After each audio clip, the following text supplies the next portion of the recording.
Ja, herzlich willkommen zu einer neuen Ausgabe vom SE Talk. Und bei mir habe ich einen gern gesehenen Gast, den ich ja sehr oft interviewe, Bradford Cooke. Er ist CEO bei Endeavour Silber. Endeavour Silber hat in den letzten Wochen wichtige News gehabt. Das ist die eine Seite meiner Frage und die zweite ist natürlich, was er vom Markt hat. Brad, thank you to have time for me. I know exactly and I heard it a little bit. You have really a busy PDAC so far, so it's the last day of the PDAC. Our last interview was in November. So what's happened since November? Oh my goodness. It's a world of difference. First of all, the most obvious thing, the precious metal prices, instead of going down, they're now going up. And it does surprising. Well, we were expecting a bottom, but we were always being disappointed. And now I think we're being, a little bit on the other side. Do you think really we are through it? There's still a risk that we have to go and revisit the bottom, but I think that risk is quite small. And I like to describe that the bottom's probably going to be bumpy, and it has been. We've had very sharp ups and downs especially in January. For silver. Gold was really straight up. Then have over the 1200 a little correction, a wimple in the technical form, but it's breakout up.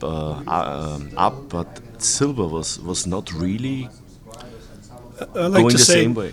This feels a little bit like 2003. If you recall that early stage of the commodity cycle, gold was already moving, but silver was not. But the years after 2003 was not so really. And time after time in history, gold leads and silver follows. And so people start wondering, what's wrong with silver? What's wrong with silver? And then all of a sudden silver takes off.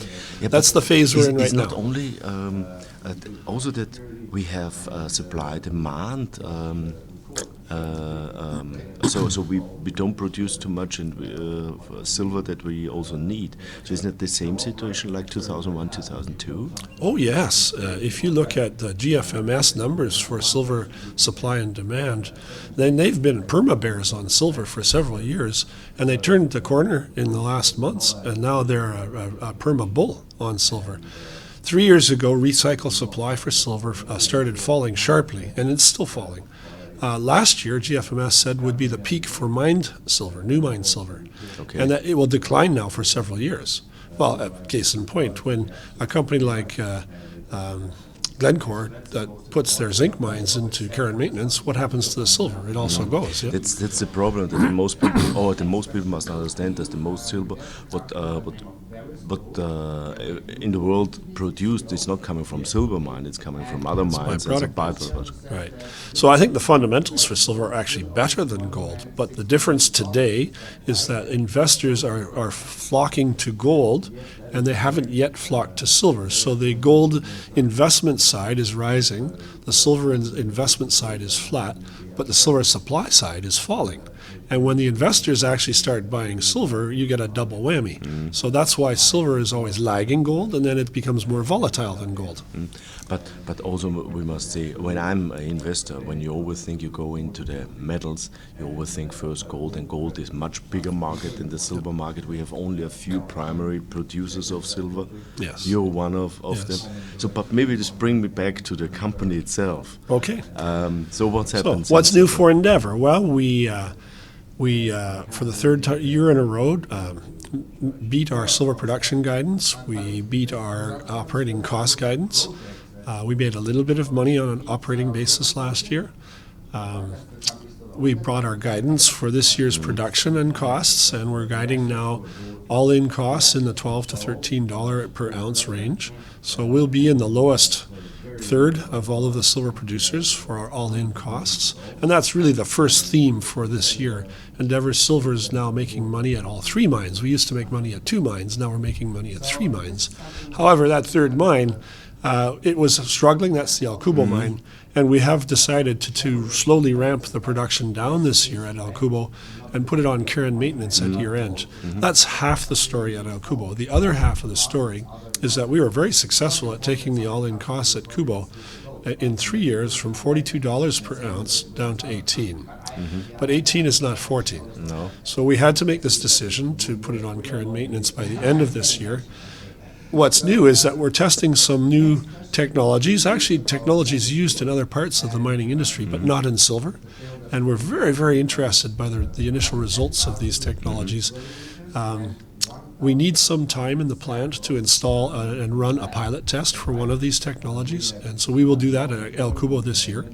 If it works, we might be able to get the Cubo cost down to $12, $13, $14. Okay. So that's our goal for the year. So if this new technology working, do you review also then the plan that you're maybe not putting on maintenance, on invest a little bit extra money? And Well, let's just talk about metal prices. If we don't do anything at the mine and the price comes back to $20, then we have a mine again. But if this technology works and we can install it, then it's just a question of, do we think we can run it at 13, 12, 14? And that should allow us to make a production decision much more quickly to bring it back on. So, very important. The new technology, what if it's working, what you must invest that you can install it? We don't have the hard numbers yet, but it's not millions and millions of dollars. It's to do the pilot test is a few $100,000. It's not a big deal. So, and it's not a big change in the process flow sheet of the mine, so it's not a big change. It's just inserting something in between the jaw crusher and the cone crusher. Okay. And so we'll do that test this year. No guarantees, but for sure. Because it works in other parts of the mining business, we're very optimistic for this. So this is the situation. But what I saw also, and I'm quite sure you working on this also, is when the market is turning, and hopefully it will. You see a lot of merger and acquisition the last few weeks. Is Endeavour also looking for new projects? Is maybe something that other biggers coming to you and talk to you, then the price of your company is very low, so the valuation is cheap? Sure.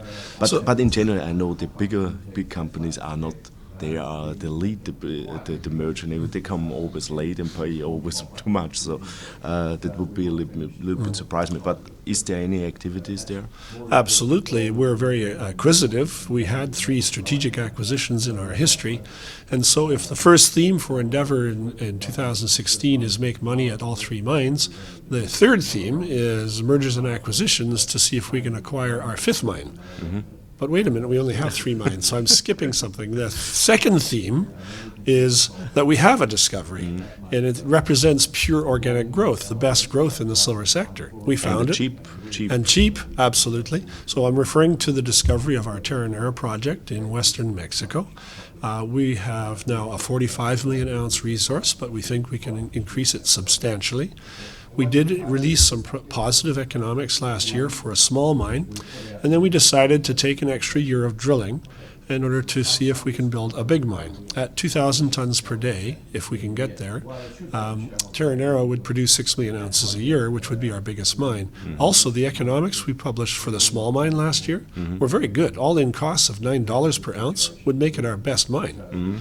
And if we can make it bigger, that number of $9 should come down 7, 6, 5. So we think that by spending more money and more time to significantly expand the resource and improve the engineering and the economic returns, we could hope to go to the board by year end with a feasible and permitted project. And that's theme number 2 for this year. Okay. So on all ends, it's doing something. Yes. Right, I think it was a great update.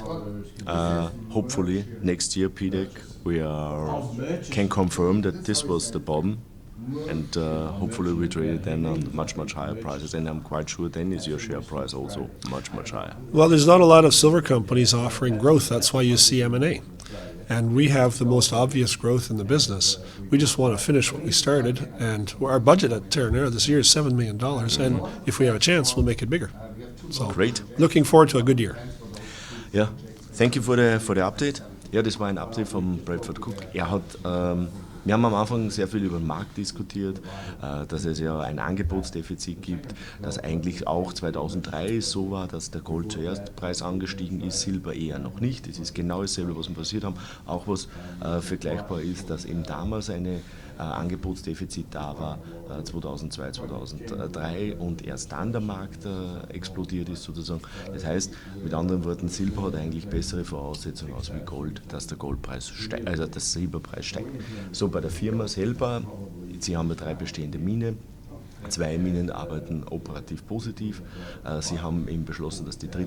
Mine, die bei rund $18 produziert, runterfahren wollen bis zum Jahresende und dann sozusagen auf Erhaltung schalten und diese Mine nur mehr in Englisch heißt Maintenance, das ist halt instandhalten, aber nicht in Produktion haben.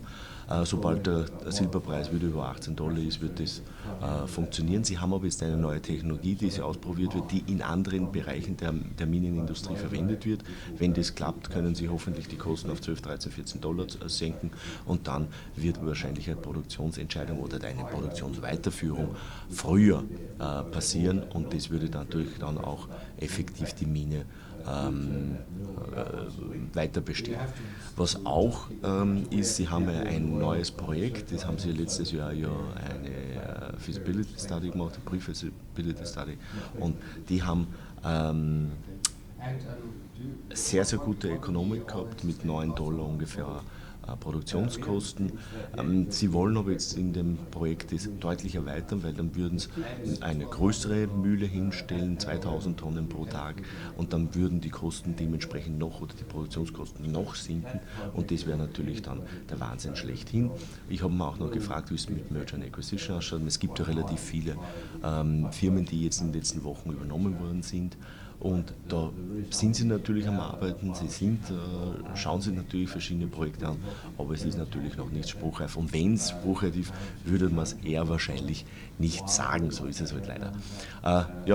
Schauen wir mal, also eines ist ganz klar, haben wir hier das Tief, steigt der Silberpreis, dann ist Endeavour Silber die Firma, die eigentlich den höchsten Hebel hat in der Branche. I talked this and I saw this in one of our last presentation that you have the highest leverage on the silver price. We do. So what's the right man?